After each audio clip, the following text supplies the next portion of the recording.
जीवन हे नियतीचं फार मोठं देणं आहे. जीवन हे नियतीचं फार मोठं देणं आहे. त्याचं केलं तर चंदन होतं, नाहीतर इंधन होतं. जीवन हे नियतीचं फार मोठं देणं आहे. त्याचं केलं तर चंदन होतं, नाहीतर इंधन होतं. म्हणून सुख हे घटाघटा गिळायचं नसतं आणि दुःखाला चगळत बसायचं नसतं, तर सुखदुःखाचं योग्य ताळमेळ घालून यशस्वी जीवन जगायचं असतं. ते आपल्याला आचार्य वर्धमान सागरजी महाराजांनी शिकवलं. माणसं रोज किड्या मुंग्यांच्या समान जन्माला हजारो लाखो माणसं जन्माला येतात आणि तितकीच माणसं लोकांच्या पायदळी किड्या मुंग्या कशा कुचलून मरतात तशीच मृत्युमुखी पडत असतात. पण माणूस जगला कसा याला जितकं महत्त्व आहे, त्याचपेक्षाही जास्त माणूस मरताना मेला कसा, त्यानं आपल्या जीवनाचा शेवट केला कसा, याला अत्यधिक महत्त्व आहे. म्हणून आपल्या मराठीमध्ये म्हटलं जातं की याचसाठी केला होता अट्टाहास की शेवटचा दिस गोड व्हावा. शेवटचा दिवस काय झाला पाहिजे? गोड झाला पाहिजे. या जगाला सुद्धा गहिवर दाटून यायला पाहिजे की असा महात्मा, अशी विभूती आज आपल्याला सोडून जात आहे.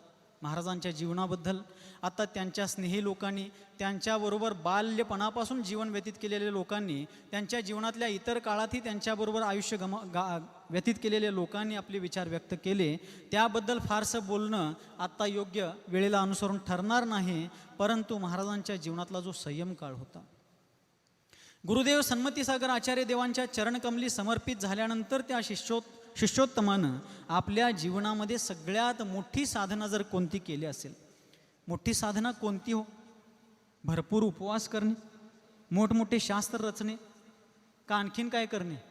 त्या सगळ्या साधना तर आहेतच, पण आपल्यामुळं आपल्या गुरूंना कुठंतरी ठेच पोहोचेल, गुरूंच्या गरिमेला कुठंतरी धक्का लागेल आणि त्यांच्या मर्यादेचा कुठंतरी भंग होईल, अशा प्रकारचं कार्य न करता गुरूंची आज्ञा हेच आपल्या जीवनाचं सर्वोच्च पुरस्कार समजून जो शिष्य आपला जीवन कंठतो, तो खरा शिष्य. एकलव्याला सुद्धा मागं सोडणारा शिष्य म्हणजे आचार्य वर्धमान सागरजी महाराज, ज्यांनी आपल्या जीवनामध्ये गुरूंच्या आज्ञेचं भंग निद्रित अवस्थेमध्ये सुद्धा कधी केलं नाही. ही अतिशयोक्ती नाही. मी वारंवार एक गोष्ट सांगत असतो, आज इथंही सांगणं औचित्यपूर्ण समजतो की मी स्वतःही हरभऱ्याच्या झाडावर कधी चढत नाही आणि कुणालाही चढवत नाही. एकदा का म्हणून विचारा की, म्हणा लवकर, उशीर झाला. म्हटलं मी स्वतःही हरभऱ्याच्या झाडावर कधी चढत नाही, इतरांनाही चढवत नाही. त्याचं कारण हे आहे की नारळाच्या झाडावरनं पडल्यावर जेवढं लागत नाही त्याच्यापेक्षा जास्त हरभऱ्याच्या झाडावरनं खाली पडल्यावर लागत असतं. म्हणून कुणालाही हरभऱ्याच्या झाडावर चढवायचं पण नाही आणि स्वतः चढायचं पण नाही. पण एकलव्याच्या समर्पणाचा दाखला इतिहासामध्ये दिला जातो. तितकंच समर्पण, किंबहुना आपल्या गुरूंच्या प्रती आपलं सर्वस्व अर्पण करण्याची समर्पित वृत्ती वर्धमान सागरजी महाराजांनी दाखवली. असा शिष्य या काळात लाभणे या पंचम काळामध्ये अति दुष्कर आहे. भरला परिवार, संपन्न जीवन आणि सगळ्याच गोष्टींचा त्याग करून तो मानव 2 मे 2004 रोजी याच वर्धमान सोसायटीमध्ये दीक्षित होतो. बघा, जीवनामध्ये लोक बाकीच्या भौतिक बऱ्याच गोष्टींच्यासाठी धडपडत असतात. कोणी स्टेटससाठी धडपडतो, कोणी संपत्तीसाठी धडपडतो, कोणी मान सन्मानासाठी धडपडतो. पण या संसारामध्ये खऱ्या अर्थानं या संसाराची असारता समजून आपल्या आत्मउद्धारासाठी प्रयत्न करणारा व्यक्ती फार विरळ आहे. आणि त्यातच निर्ग्रंथ दिगंबर जैनेश्वरी भगवती मुनी दीक्षा धारण करून स्वतःच्या कल्याणाबरोबर इतरांच्या उद्धाराचा आधार बनणे हे सर्वांना जमणारं कार्य नव्हे. आचार्य सोमदेव सुरी नावाचे एक महान आचार्य होऊन गेले. कंटाळा आलाय का? गोष्ट सांगू राजा राणीची? आज राजाची गोष्ट नाही, आज महाराजाची गोष्ट आपल्यासमोर थोडक्यात सांगण्याचा प्रयत्न करतो आहे. तर आचार्य सोमदेव सुरींनी नीतिवाक्यामृतम या ग्रंथामध्ये एक सुंदर श्लोक सांगितला की या पंचम काळामध्ये खरं आश्चर्य काय आहे. वर्तमान काळात आपण जगात 8 आश्चर्य आहेत असं म्हणतो. ताजमहल जगातला आश्चर्य आहे, अमुक आश्चर्य, तमुक आश्चर्य असतीलही. लौकिक दृष्टीनं, भौतिक दृष्टीनं ते सगळ्या आश्चर्यकारक गोष्टी असतीलही, परंतु आध्यात्मिक वस्तुनिष्ठ ज्ञानाच्या बळावरती जगामध्ये आश्चर्य काय हे व्यक्त करत असताना आचार्य सोमदेव सुरींनी सांगितलं, कलौ काले चले चित्ते देहे चान्नादी कीटकै. या कलिकालामध्ये चित्त चलायमान असताना आणि देह अन्नातला किडा बनलेला असताना, ऐकायला लागलाय सगळे, या कलिकाळामध्ये, या पंचम काळामध्ये चित्त चलायमान चंचल वृत्तीचं झालेलं असताना, हा देह अन्नातला किडा बनलेला असताना या जगात आश्चर्यकारी काय आहे? कलौ काले चले चित्ते देहे चान्नादी कीटकय एत चित चमत्कार जिन रूप धरा नरा. या पंचम काळात आश्चर्य काय असेल तर या भीषण कालावधीमध्ये सुद्धा जिनेंद्र भगवंतांची निर्ग्रंथ दिगंबर मुद्रा धारण करणारे नररत्न आज या धर्तीवरती फिरत आहेत. हेच या काळातलं सगळ्यात मोठं आश्चर्य आहे. आणि खंडित झालेली मुनी परंपरा जर ज्यांनी जीर्णोद्धाराला प्रदान केली असेल ते चारित्र्य चक्रवर्ती आचार्य शांतीसागरजी महाराज, ज्यांच्या कृपानुकंपेनं आज या भारतीय विश्वंभरेवरती ही दिगंबर मुद्रा निर्बंधपणे विहार करते आहे. अशी ती जिनमुद्रा आचार्य वर्धमान सागरजी महाराजांनी 2 मे 2004 रोजी याच इचलकरंजी नगरीमध्ये धारण केली. आणि पुढं जाऊन आपल्या गुरुदेवांच्या निर्देशनाखाली, त्यांच्या मार्गदर्शनाखाली, सन्मती सागर आचार्य महाराजांच्या आज्ञेनं स्वाध्याय आणि साधना करता करता श्रवणबेळगोळची यात्रा 2006च्या मस्तकाभिषेकाच्या निमित्तानं गुरुदेवांच्या सोबत केली. आणि तदनंतर गुरूंच्या वार्धक्यामध्ये गुरूंचा गुरुतर भार आपल्या मस्तकावरती त्यांच्याच आज्ञेनं स्वीकार करून गुरूंनी जो वृक्ष लावला त्याला वटवृक्षामध्ये रूपांतरित करण्याचं, त्याला एका उपवनामध्ये मधुवनामध्ये रूपांतरित करण्याचं, त्या संघाला संरक्षण आणि संवर्धन करण्याचं कार्य जर कोणी केलं असेल तर ते आचार्य वर्धमान सागरजी महाराज. परंतु मगाशीच कोणीतरी वक्त्यांनी सांगितलं की माणसानं काम कुठून चालू करावं हे जितकं त्याला समजणं महत्त्वाचं आहे त्याच्यापेक्षाही जास्त महत्त्वाचं जर काय असेल तर आपण कुठं थांबलो पाहिजे हे फार महत्त्वाचं आहे. गुरुदेव सन्मती सागरजी महाराज एक गोष्ट नेहमी सांगायचे, काय की वक्त्यानं काय बोलावं याच्यापेक्षा काय बोलू नये हे ज्याला कळतं तो वक्ता आहे. आपण काय खावं याच्यापेक्षा काय खाऊ नये हे ज्याला कळतं तो जैन आहे, हे आमचे आचार्य महाराज नेहमी सांगायचे. तसं माणसानं काम सुरुवात कुठून करावी याच्यापेक्षा कुठं थांबावं हे ज्याला कळतं तो बहिरात्म्याचा अंतरात्मा आणि एक दिवशी अंतरात्म्याचा परमात्मा होतो. याला जैन सिद्धांत साक्ष आहे. मागच्याच वर्षी 2025 साली संपूर्ण संघ आचार्य वर्धमान सागरजी महाराजांच्या नेतृत्वाखाली, मार्गदर्शनाखाली जवळजवळ 26 मुनींनी 2 टप्प्यामध्ये श्रवणबेळगोळ विश्ववंदे देवभूमी श्रवणबेळगोळची यात्रा केली. 2025मध्ये जाण्याचा आमचा विचार एवढ्यासाठी होता कारण 7 ऑक्टोंबर 1924 रोजी दसऱ्याच्या मुहूर्तावरती आचार्य शांतीसागरजी महाराजांना, मुनी शांतीसागरजी महाराजांना आचार्यपद प्रदान करण्यात आलं. आणि त्याच्या पुढच्याच वर्षी आचार्यपदावरती आरूढ झाल्यानंतर त्याच्या पुढच्या वर्षी म्हणजे 1925 साली आचार्य शांतीसागरजी महाराज श्रवणबेळगोळला गेले होते.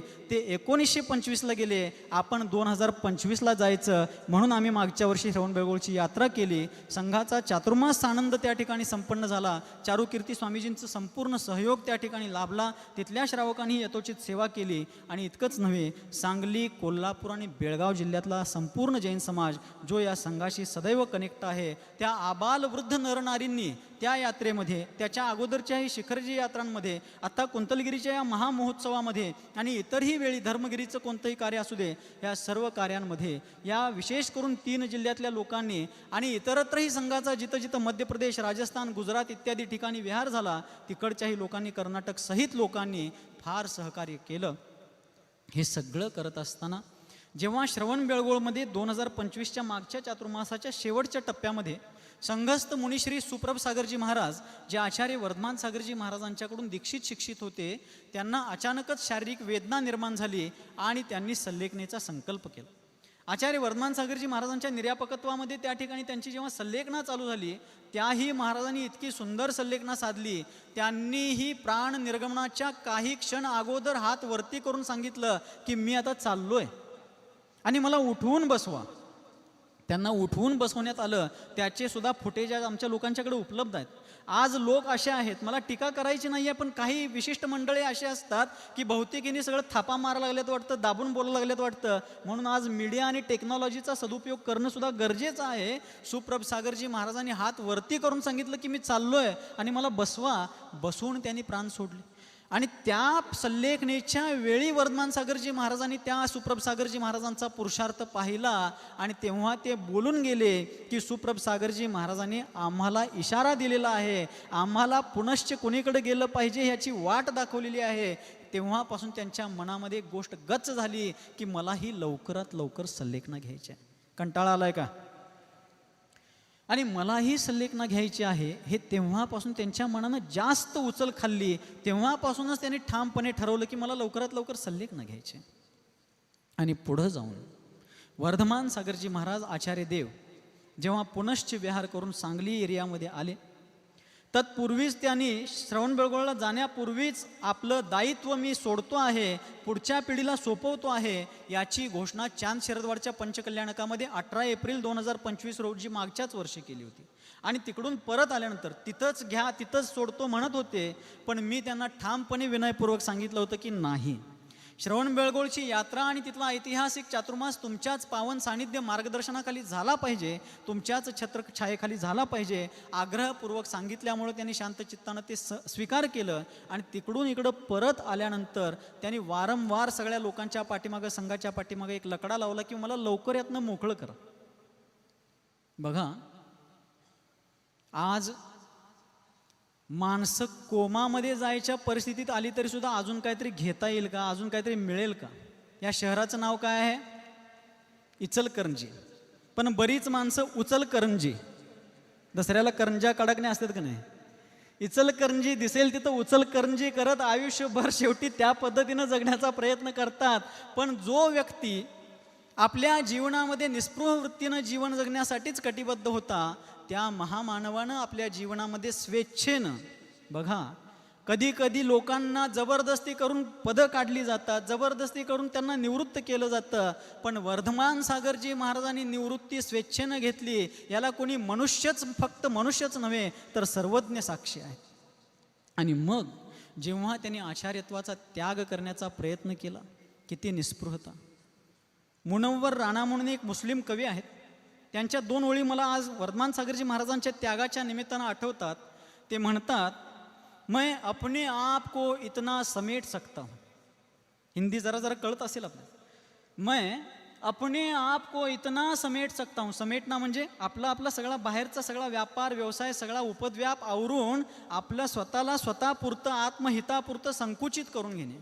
मैं अपने आप को इतना समेट सकता हूँ, कहीं भी कब्र बना दो मैं लेट सकता हूँ, कहीं भी कब्र बना दो मैं लेट सकता हूँ. मी स्वतःला एवढं सावरून घेतलेलं आहे की माझं स्मृतिस्थळ कुठेही बनवा, माझी अंत्य जागा कुठेही ठरवा, मी त्या ठिकाणी स्वतःला सामावून घेऊ शकतो. आणि मग इतका विशाल संघ, इतकी विभूती, एवढं ऐश्वर, संघाचं वैभव, एवढं सगळं असताना, हजारो लोक चरणामध्ये या सगळ्या भागातले समर्पित असताना, धर्मगिरीसारखं क्षेत्र जे कविवर्य धर्मसागरजी महाराजांच्या साधनेची भूमी होती, त्याला त्यांनी जीर्णोद्धारित केलं. वार्धक्यामध्ये, वयोवृद्ध अवस्थेमध्ये, दुर्बल कायेमध्ये राहून देखील उन्हातानात त्यांनी त्या क्षेत्राच्या जीर्णोद्धारासाठी, विकासासाठी मेहनत घेतली. असं सगळं करून देखील त्या क्षेत्राबद्दल असू दे, संघाबद्दल असू दे, कोणाबद्दलही यत्किंचितही व्यामोह त्यांनी आपल्या मनामध्ये ठेवला नाही. जेव्हा त्यांनी आचार्यपदाचा त्याग केला, मगाशीच आदरणीय आदिका शुद्धोहम श्री माताजींनी सांगितलं की त्यांनी जेव्हा या सगळ्या साधना करत होते तेव्हा त्यांच्या चेहऱ्यावरती कसं तेज होतं, चेहरा झळाळत होता. माणसाला नुसता आता आपल्या मृत्यूपत्रावर सही करायची आहे किंवा सातबाऱ्यावर सही करून मुलांच्याकडे सोपवायचं आहे म्हणल्यावरती त्याचा जीव आधीच येतोय. होतोय का नाही? खरं सांगा, तुम्हाला शेजाऱ्यांची शपथ आहे. हां, एकेकाला टाचेकडलं फाटलेलं झिजलेलं चप्पल सोडायचं म्हटलं तर अजून 4 दिवस चालेल की असं वाटत असते. कपडे जीर्ण शीर्ण झालेले आता टाकून द्या कोणतं म्हटलं तर इरली बर्शन कट्टीवर स्क्रा आगतीत म्हणून माणसं पटा लागले. तुम्हाला तुमचं प्रॅक्टिकलीच आहे ते. आणि मग पटल्याशिवाय हसताय तुम्ही. हां, असं सगळं असताना देखील म्हणजे ज्या वस्तू निरुपयोगी झालेल्या आहेत त्या वस्तू सोडणं सुद्धा माणसाला जमत नाही. त्यांनी आपल्या हातातली सगळी सत्ता, लोकव्यवहाराच्या दृष्टीनं, संघ व्यवस्थापनेच्या दृष्टीनं जी सत्ता त्यांच्याकडे होती ती सुद्धा तितक्याच निस्पृहपणे सोडून दिली. हा त्याग इतका सोपा अजिबात नाही आहे. पण जैन धर्मामध्ये ग्रहण करणाऱ्यापेक्षाही त्याग करणाऱ्याची पूजा केली जाते, कारण जैन धर्म हा त्यागाचा धर्म आहे. असा हा धर्म. आणि मग महाराजांनी त्या सगळ्या गोष्टीचा त्याग केला आणि 6 मार्च 2026 रोजी याच वर्षी धर्मनगरी भोसेहून त्यांचं प्रयाण सिद्धक्षेत्र कुंथलगिरीकडे होणार होतं. मोह फार वाईट आहे. महाराज आता कुंथलगिरीकडे जाणार आहेत याची कल्पना आम्हाला माहिती होतीच. संघामध्ये चर्चा होती, त्यांनी विचार व्यक्त केले होते. आम्ही त्यांना तटवलं सुद्धा होतं, तटवण्याचा प्रयत्न देखील केला की महाराज उन्हाळा तोंडावरती आहे, आपण चातुर्मासाच्या तोंडावर कसं श्रवणबेळगोळला गेलो तसं चातुर्मासाच्या तोंडावर कुंथलगिरीला जाऊया आणि मग चातुर्मासात सल्लेखना साधना करूया, कारण उन्हाळ्यामध्ये आपल्याला त्रास होईल. महाराज म्हणाले, माझी प्रकृती थंडी सहन करणारी नाही आहे, थंडीचा मला त्रास होतोय, उन्हाळ्यामध्ये मी सल्लेखना चांगल्या प्रकारे साधू शकतोय, त्यामुळं माझ्या मनानं पक्क केलेलं आहे की मला आत्ताच जायचं. निश्चयाचा महामेरू त्यांनी निर्धारच केला होता. पण संपूर्ण संघ विव्हल होता, कारण आम्ही रोज एवढे दिवस म्हणायचो महाराज कुठं आहेत, दानोळीत आहेत, कोथळीत आहेत, समडोळीत आहेत, डिग्रजमध्ये आहेत, इकडं तिकडं नसले तरी धर्मगिरीत आहेत, कुठं ना कुठं आपल्या भागात आहेत. पण महाराज आता त्या दिशेनं चाललेले आहेत की जिकडं गेल्यानंतर परत आयुष्यात आपण कधीच म्हणू शकणार नाहीत की महाराज सांगलीत आहेत, कोल्हापुरात आहेत, बेळगावात, कुठंही आपण म्हणू शकणार. सगळ्यांची मनं आतून हेलावलेली होती. परंतु भावनेपेक्षा जैन धर्म कर्तव्याला प्राधान्य प्रदान करतो. आणि 6 मार्च 2026 रोजी महाराज ज्यावेळेला जायला निघाले, संघासोबतची त्यांची अंतिम बैठक होती, कारण संपूर्ण संघ शिष्यवृंद त्या ठिकाणी भोसेच्या हॉलमध्ये बसलेला असताना सगळ्यांनी आपापल्या भावना व्यक्त केल्या, महाराजांची क्षमायाचना केली. आणि ते सगळं करत असताना महाराज संपूर्ण मुनिसंघाच्या नेत्रातून अश्रू ओघळत होते, पण महाराज मात्र स्थितप्रज्ञ होते. शास्त्रामध्ये एक शब्द येतो स्थितप्रज्ञ, तटस्थ, माध्यस्थ. आणि मग अशा स्थितीमधले ते महाराज शांत चित्तानं बसून असलेले, जेव्हा सगळ्यांची अभिव्यक्ती झाली, सगळ्यांनी क्षमायाचना केली, त्यांच्या सल्लेखनीच्या शुभभावना अनुमोदना व्यक्त केल्या आणि महाराजांना निवेदन केलं की महाराज आपणही संघाला काहीतरी संबोधन द्यावं. त्यावेळेला संघाला सगळं जे काही सांगायचं होतं ते त्यांनी सांगितलं. आणि उठत असताना एकच वाक्य त्यांनी संपूर्ण शिष्यांना सांगितलं की पिंछी कमंडलूचा मान ठेवा. काय सांगितलं? पिंछी कमंडलूचा मान ठेवा, कारण ही पिंछी कमंडलू पैशानं विकत घेता येत नाही, त्यागाच्या आणि तपस्येच्या बळावरती हे आपल्या हातामध्ये गुरूंच्या करकमलातून प्राप्त होत असते. त्या पिंछी कमंडलूचा मान ठेवा हे सांगितले आणि चटकन आपल्या आसनावरनं उठले. आपण सगळेजण बघता, आत्ता अलीकडच्या काळामध्ये वाहनं दळणवळण फास्ट झालेलं असताना तेवढी लोकांच्यामध्ये एवढी आकुलता राहिली नाही. पण अगोदरच्या काळात लहानपणी आम्ही थोडंसं बघितलं होतं आणि मोठ्यांच्याकडून ऐकलं होतं की अगोदरची लोक, तुमच्या बालपणीमध्ये असणारी वडीलधारी माणसं शिखरजीला जायची, त्यावेळेला एकमेकांना मिठ्या मारून गळ्यात पडून रडून जायची, कारण परत येईन का नाही, गाठ भेट होईल का नाही याची गॅरंटी त्यांना वाटायची नाही. म्हणून जात असताना जणू काही ती निर्वानिर्वीची भाषा करून मिटवा मिटवी करून जायची. परंतु महाराज ज्या वेळेला सगळ्या संघाला सांगतात की पिंछी कमंडलूचा मान ठेवा, तेवढं सांगून ते आपल्या आसनावरून उठले. ते नीट चालू लागले. शिष्य सोबत आहेत, पाठीमाग आहेत, डोळ्यातून त्यांच्या अश्रू येत आहेत, कुणाकडेही त्याने फिरून पाहिलं नाही. 2 पंक्ती मी एका ठिकाणी वाचल्या होत्या मराठीतल्या. त्या कवींनी म्हटलेलं आहे, केला सराव मीही वनवास भोगण्याचा. ऐका लागलाय खरंच, कानानं का ध्यानानं? छान. केला सराव मीही वनवास भोगण्याचा, रामास ऐन वेळी हे सांगता न आले. रामानंच वनवास भोगलाय असं काय नाहीये, इतरांनीही वनवास भोगलाय.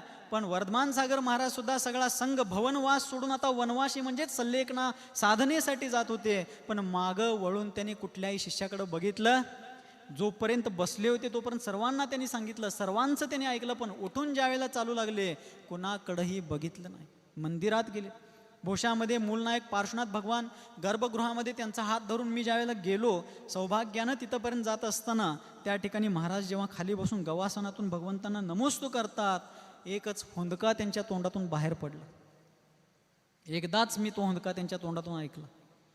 आणि त्या हुंदक्यातून त्यांनी हे म्हटले नाही की कुंतलगिरीत गेल्यावर मला बरं वाटू दे, परत इकडे यायला मिळू दे, सगळा संघ एकदा डोळ्यानं बघायला मिळू दे, असलं काहीही नाही. तर भगवान पार्श्वनाथ स्वामींना त्यांनी एका वाक्यात प्रार्थना केली की प्रभो, मोक्षाला जाऊपर्यंत मला अशीच शक्ती राहू दे. काय प्रार्थना करतो योगी. मला आणि जरा बरं वाटेल काय, माझी स्मृती कमी व्हायला लागली, ते सगळं ध्यानात राहायला चालू होईल काय, ताकद आणि जरा येईल काय, काय भानगड नाही. ते म्हणाले मोक्षाला जाऊपर्यंत माझी शक्ती अशीच राहावी ही प्रार्थना करतात आणि तिथून उठून तडक आपल्या मार्गाला लागतात, कुंथलगिरीला जातात.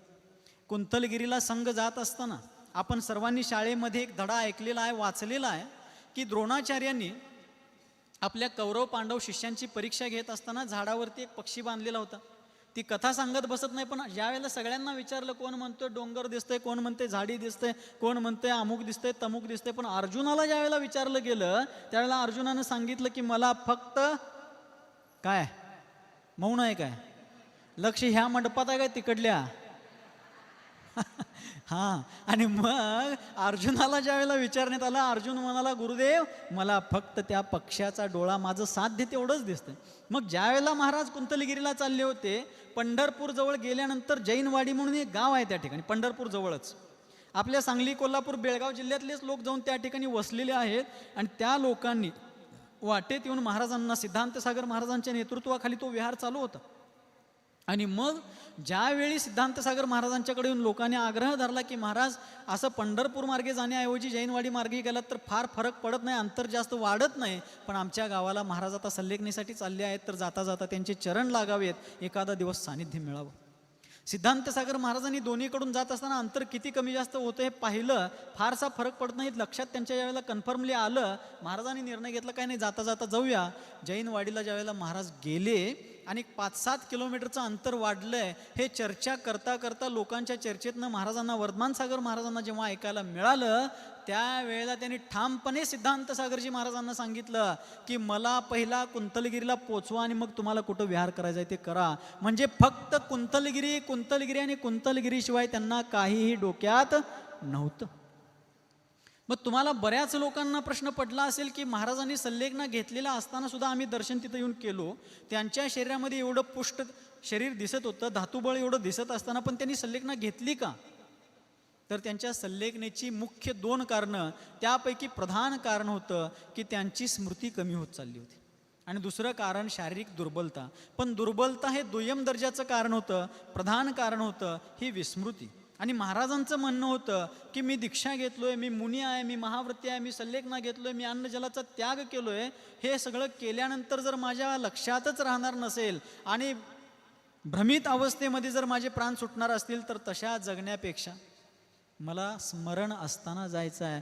म्हणून एका विचारकांनी म्हटलेलं आहे की नदीची लांबी किती जास्त आहे त्याच्यापेक्षा त्या नदीची खोली किती आहे हे फार महत्त्वाचं आहे. शेळ्या मेंढ्यांच्या सारखं 100 वर्ष जगण्यापेक्षा सिंहासारखं 4च दिवस जगायचं, पण ते वर्धमान सागरांच्या सारखं जगायचं. उगाच व्यर्थ धर्तीवरती बोजा बनून जगण्यापेक्षा या धर्तीला भूषण बनून स्वर्गगामी होण्यासारखं मरण कसं करावं ते वर्धमान सागरजी महाराजांनी शिकवलं.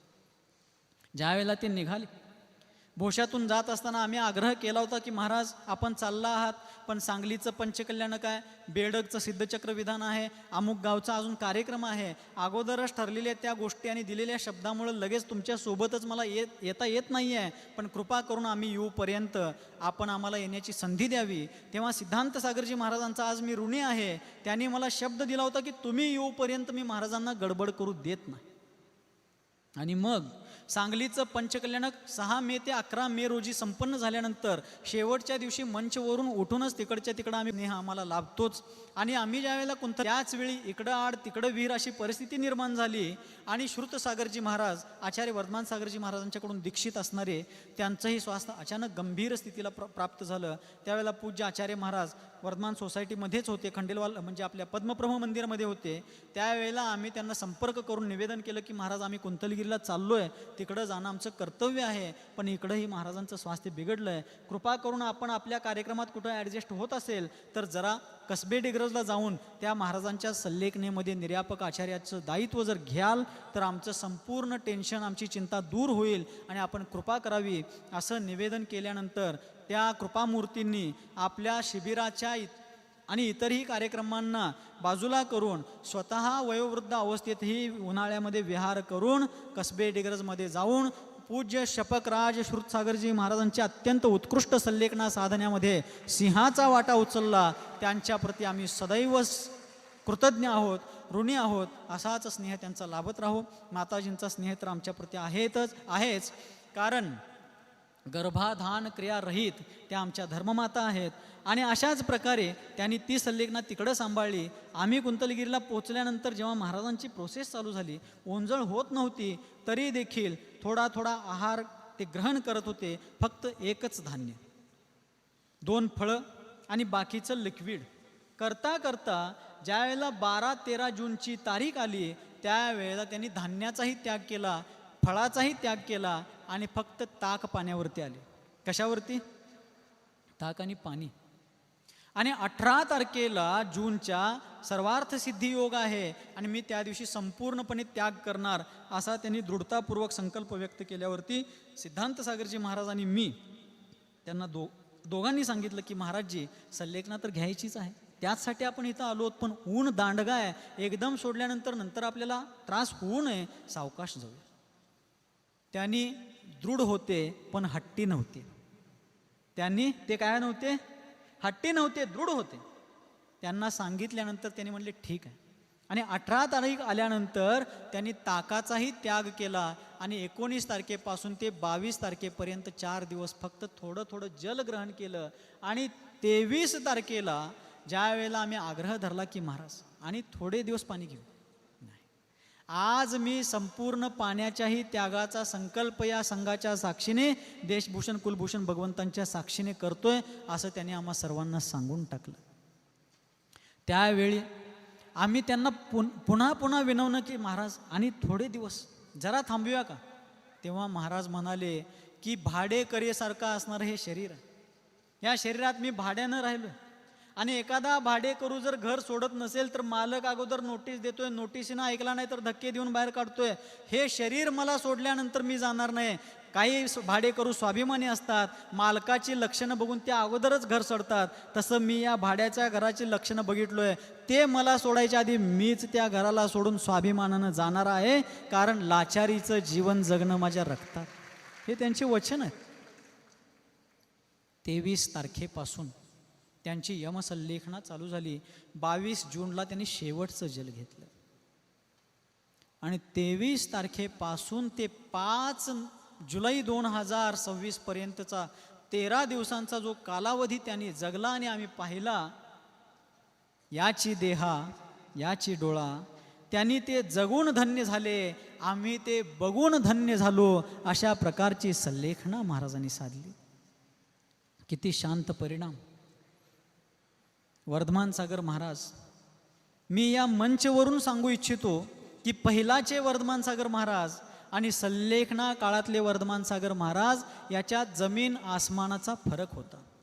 का म्हणून विचाराल तर त्याचं उत्तर हे आहे की महाराजांच्या मनात कधी काळबेरा असत नव्हतं, छळ कपट असत नव्हता. पण काय खटकलं, काय वावगं दिसलं तर कोण बाजीराव असला तरी ते तोंडावर फाट्ट दिशे बोलून मोकळं होणार, आत भिजलं गोंगडं ठेवत नव्हते. पण सल्लेखना काळामध्ये त्यांनी इतरांशी कोणाशी फटकून बोलायचं तर राहू द्याच, मुनी संघाबरोबर सुद्धा अल्पभाषी बनले होते. अत्यल्प बोलणं, प्रयोजनभूत बोलणं, कामापुरतं बोलणं, एरवी शांत चित्त. आणि मग 24 तासातले माझ्या निरीक्षणानुसार, या संघाच्या निरीक्षणानुसार 24 तासातले 1.25 ते 1.5 तासच त्यांना झोप लागायची. आणि इतर वेळी संपूर्ण संघ आळीपाळीनं त्यांच्याजवळ बसायचा. सगळ्यांची टाईम फिक्स केली होती, सगळे एक साथच बसू शकत नव्हते. आणि मग सगळ्यांना टाईम वाईज शिफ्ट दिली होती आणि त्यावेळी सगळे महाराज बसायचे. काही श्रावकांनी, महानुभावांनी सुद्धा त्या ठिकाणी योगदान दिलं. आणि त्या दरम्यान महाराज सतत म्हणायचे, शास्त्र वाचा, भगवंतांची स्तुती म्हणा, अमुक करा. आम्ही लोक त्यांना ध्यान ऐकवायचो, ध्यान सूत्र सांगायचो. स्वतः ते सगळं झाल्यानंतर महाराज स्वतः एक जाप्य मंत्र नेहमी म्हणायचे, ओम ह्रीम श्रीम क्लीम ऐम अर्हम असी औसा नमः. हा जाप्य मंत्र ते पुटपुटत राहायचे. आणि असं चाललेलं असताना एक महानुभाव संघाच्याच निर्देशनाखाली त्या ठिकाणी बसून शास्त्र वाचत होते.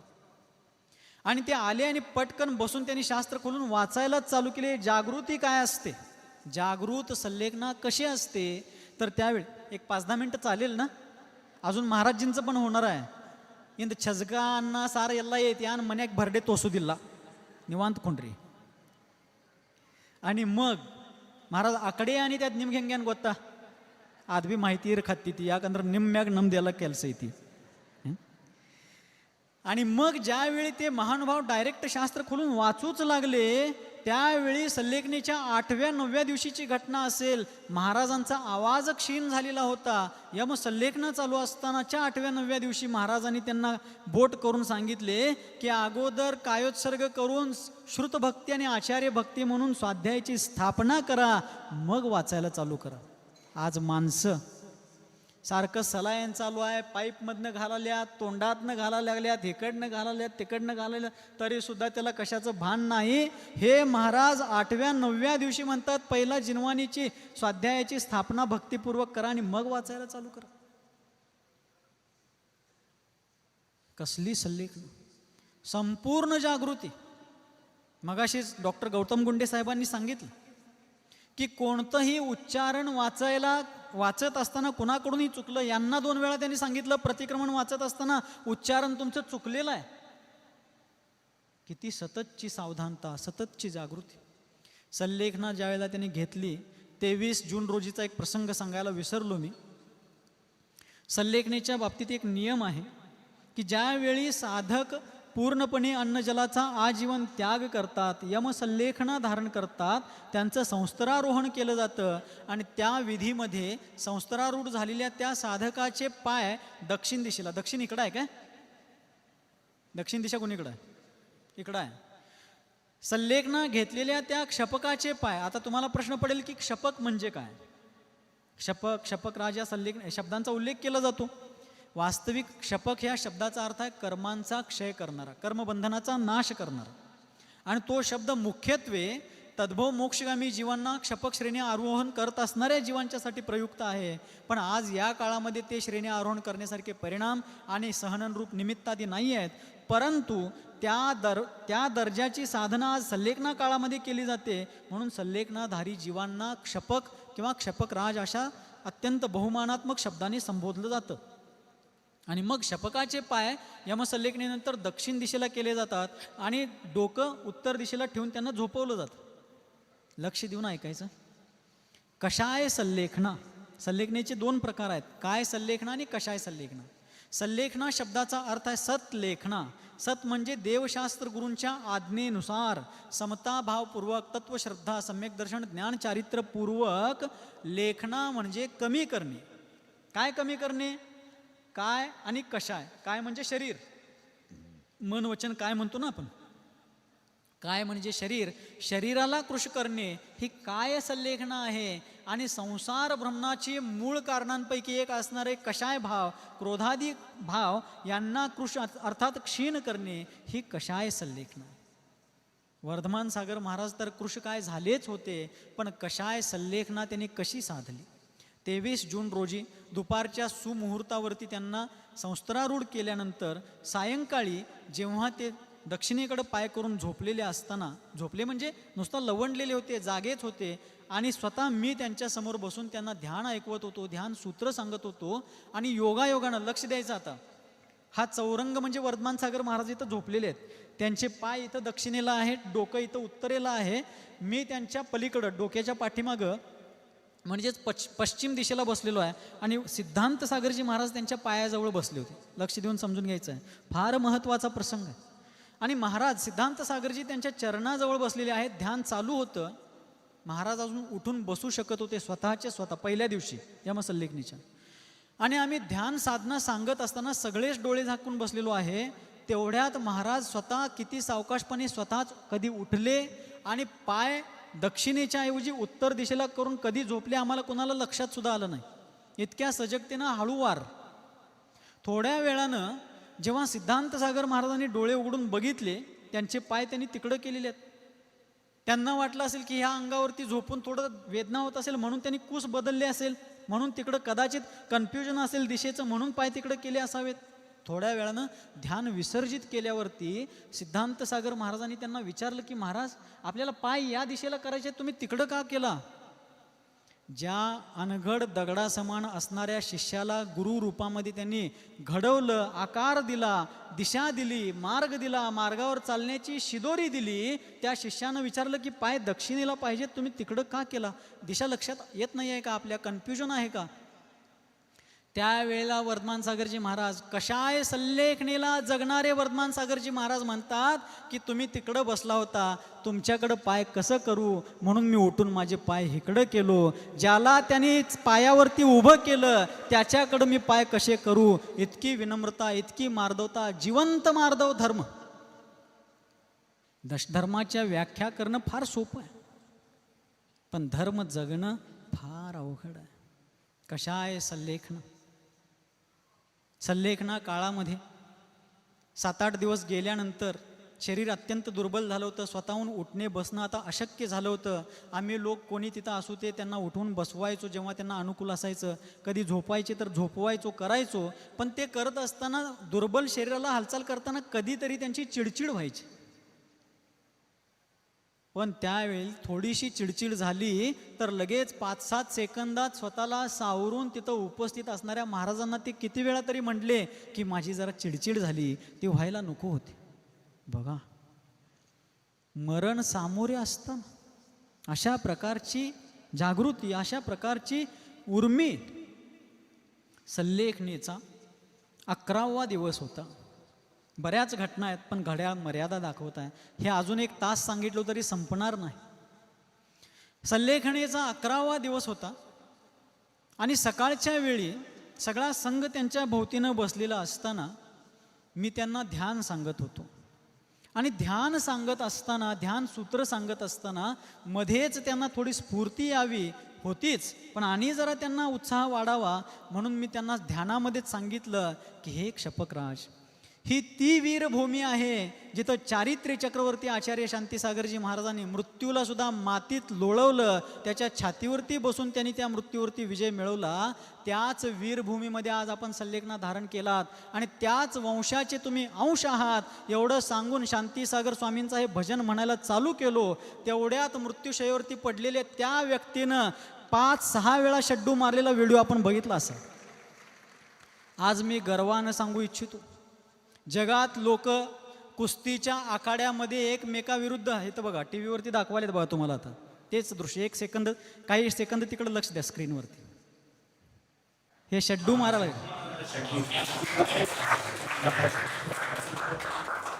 हा, आज जगामध्ये कुस्तीच्या आखाड्यामध्ये एकमेकाविरुद्ध शड्डू ठोकणारे बरेच मल्ल आपण पाहिले. बऱ्याच वेळेला लोक भावकीविरुद्ध दंड थोपटताना पण तुम्ही बघितला असाल. काही लोक राजकारणामध्ये पण दंड थोपटतात का नाही एकमेकाविरुद्ध. पण मृत्यूशय्येवरती पडलेला साधक, मृत्यूला दंड थोपटणारा या सदीमधला, या शतकातला हाच साधक वर्धमान सागरजी महाराज, ज्याने मृत्यू समोर दिसत असताना देखील पैलवान लोक खुराक घेत असतात आणि मग दंड थोपटत असतात. यांनी खुराक सोडलेल्या 11व्या 12व्या दिवशी दंड ठोकलेला आहे. असा वीर योद्धा, जो रण जिंकतो त्याला वीर म्हणतात, जो मन जिंकतो त्याला महावीर म्हणतात. असा हा महावीर या काळामध्ये सुद्धा मृत्यूला चेतावणी देणार. अशा अनेक घटना त्याने आपल्या सल्लेखना काळामध्ये केल्या. त्याने आपल्या जीवनामध्ये अनेकांच्या सल्लेखना केल्या होत्या. त्याचा सगळा सारांश त्याने आपल्या जीवनाच्या उत्तरार्धामध्ये जगले. आणि ते करत असताना संघातल्या प्रत्येक साधूला त्या काळात त्याने काही ना काही संदेश दिला, काही ना काही प्रेरणा दिली, काही ना काही मार्गदर्शन दिलं. उपस्थित श्रावकांना सुद्धा सदुपदेश दिला. शांतीसागर महाराजांचा अंतिम उपदेश यूट्यूबवरती उपलब्ध झाला. तो चालू करून त्यांच्याजवळ ठेवला. तो ऐकून झाल्यानंतर डॉक्टर सुहास शहानी ते रेकॉर्ड केलेलं आहे. त्यांच्याकडे ती क्लिप आहे. अनिकेत आहे का बघा आपल्याकडं. तर त्या संपूर्ण अंतिम उपदेश त्यांनी यूट्यूबवरती ऐकल्यानंतर म्हणाले क्षीण आवाजामध्ये 10व्या-11व्या दिवशी की आचार्य शांतीसागर महाराजांच्या अंतिम उपदेशाचं अक्षरशः पालन केलं पाहिजे, त्याची अंमलबजावणी झाली पाहिजे. हे स्वतः ते बोलत. रेकॉर्डिंग आहे कोणाकडे आहे का बघा जरा, लगेच उपलब्ध होते का ते. अनिकेत, अशा प्रकारची ही साधना, हा संघ आचार्य सन्मती सागरजी महाराजांनी नावारूपाला आणला, त्याला खडा केला, त्याला बडा केला, त्याला उभं केलं आणि वर्धमान सागरजी महाराजांनी त्याचं रक्षण केलं.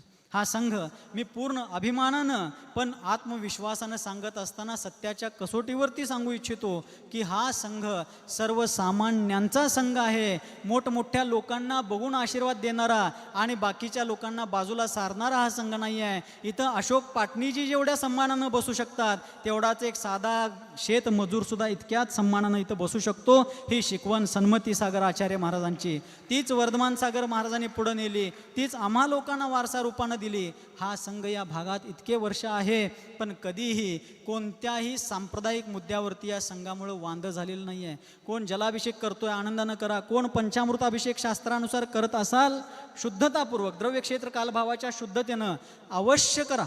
स्वतः आचार्य विद्यासागरजी महाराजांचं हे सांगणं होतं की ज्या भागात ज्या मंदिरात ज्या गोष्टी चालत आलेल्या आहेत त्यात हस्तक्षेप करून कोणताही वादविवाद करण्याची गरज नाही. हां, ज्यांनी त्यांनी स्वाध्याय करावा, वस्तुनिष्ठ ज्ञानाच्या आधारे धर्म समजून घ्यावा, ही प्रेरणा सगळ्याच आचार्यांचे गुरुजनांची आहे. परंतु गुरुदेव सन्मतीसागर आचार्यांच्या कृपेनं हा संघ इतके वर्ष या भागात आहे पण कोणत्याही सांप्रदायिक मुद्द्यावरती या संघामुळे वादविवाद झाला नाही. सगळ्याच मुनी संघांचा यथोचित मान सन्मान यथायोग्य विनय करण्याचं कार्य आणि त्या प्रकारची बीजं आमच्या गुरुदेवांनी आमच्यामध्ये रोपलेली आहेत. तेच वर्धमान सागरजी महाराजांनी आम्हाला दिलेला आहे. हाच वसा आणि वारसा पुढे घेऊन जाऊया. अशा आचार्य वर्धमान सागरजी महाराजांच्याबद्दल कितीही बोललं तरी ते संपणार नाही. महाराज पर्यायानं जरी संपले असले तरी आदर्शानं ते नेहमीच आमच्यामध्ये असणार आहेत पुढेही असणार आहेत. आपण सर्वजण त्यांच्याच आदर्शावरती चालण्याचा प्रयत्न करूया. या संलेखना काळामध्ये भारतवर्षातल्या अनेक मोठमोठ्या आचार्यांनी, त्यागी व्रतींनी, मुनिजनांनी, आर्यिकाजनांनी त्या संलेखनामध्ये आमचं धैर्य वाढवण्याचं, आम्हाला संबल देण्याचा प्रयत्न केला. त्या सर्वांच्या प्रति ऋणी